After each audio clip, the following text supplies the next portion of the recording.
एक और पूरी दुनिया ट्रंप की जीत के चर्चे में शराबोर है, तो दूसरी ओर हिजबुल्लाह ने इजराइल पर अपने सबसे बड़े हमले को अंजाम दिया है, जिससे इजरायली नौसेना को भारी नुकसान का सामना करना पड़ा है। बताया जा रहा है कि हिजबुल्लाह के लड़ाकों ने इजरायली नौसेना के बेस कैंप पर बमबारी की। रिपोर्ट में बताया गया कि हिजबुल्लाह की ओर से इजराइल पर मिसाइल और रॉकेट दागकर तबाही मचाई गई। हमले में कैंप के साथ साथ बस्तियों पर भी भीषण बमबारी, मिसाइल और रॉकेट अटैक हुआ है।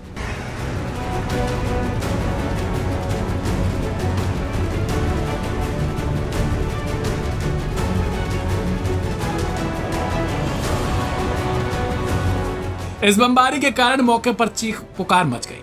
हमले के बाद सायरन की आवाजों से इलाका गूंज उठा। एसोसिएट प्रेस द्वारा दी गई जानकारी के मुताबिक इजरायली सेना ने गुरुवार को कहा कि लेबनान से तकरीबन 30 प्रोजेक्टाइल की पहचान की गई, जिनमें से कुछ को रोक दिया गया। हालांकि हिजबुल्लाह के इन हमलों में इजराइल को नुकसान कितना हुआ, इसका आकलन नहीं किया जा सका। बता दें कि हिजबुल्लाह के लड़ाकों ने बुधवार देर रात को भी तेल अवीव के दक्षिण में बेलू बेस पर भयंकर बमबारी की थी।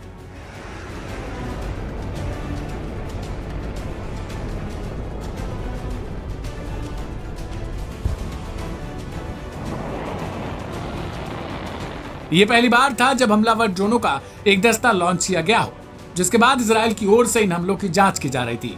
हालांकि बाद में हिजबुल्लाह ने इस हमले की जिम्मेदारी ली। बता दें कि इजराइल के साथ युद्ध में अब हिजबुल्लाह ने अपने नए हथियारों का भी प्रयोग शुरू कर दिया है।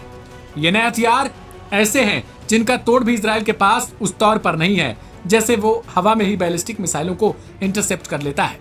यानी मिसाइल हमले के जवाब जो इजराइल आसानी से दे सकता है, वो हिजबुल्लाह के ड्रोन हमलों से नहीं बच सकता, क्योंकि अभी तक उसके पास ड्रोन को रोकने की कोई ऐसी तकनीक ही नहीं है जिस प्रकार से उसने मिसाइलों के लिए आयरन डोम को बना रखा है।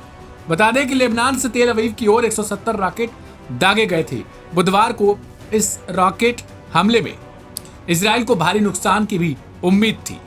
इनमें से एक रॉकेट सेंट्रल इजराइल में भी जा गिरा था, जिसके बाद वहां चीख पुकार मच गई। कहा जा रहा है कि हिजबुल्लाह के हमले में आईडीएफ के एक सैन्यकर्मी की भी मौत हो गई थी। गौरतलब है कि इससे पहले इजराइल ने भी लेबनान पर हमला किया था, जिसमें कई लोगों के मारे जाने की खबर आई थी। लेबनान में इजरायली सेना का हमला जारी है। अब तक 100 से अधिक ठिकाने तबाह भी कर दिए हैं। बता दें कि बुधवार को लेबनान में इजराइल की ओर से भयंकर हमला किया गया था, जिस हमले में 20 से अधिक लोग मारे गए थे। ऐसे में हिजबुल्लाह के इन हमलों से आखिर इजराइल किस तरीके से जवाब दे रहा है, ये अपने आप में दिलचस्प है।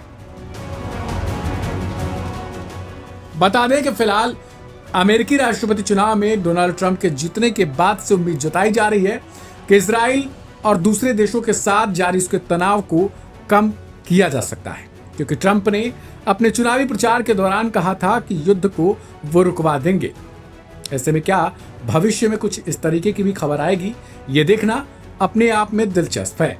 फिलहाल इस रिपोर्ट में इतना ही। बाकी की तमाम अपडेट्स के लिए सब्सक्राइब करें लाइव हिंदुस्तान।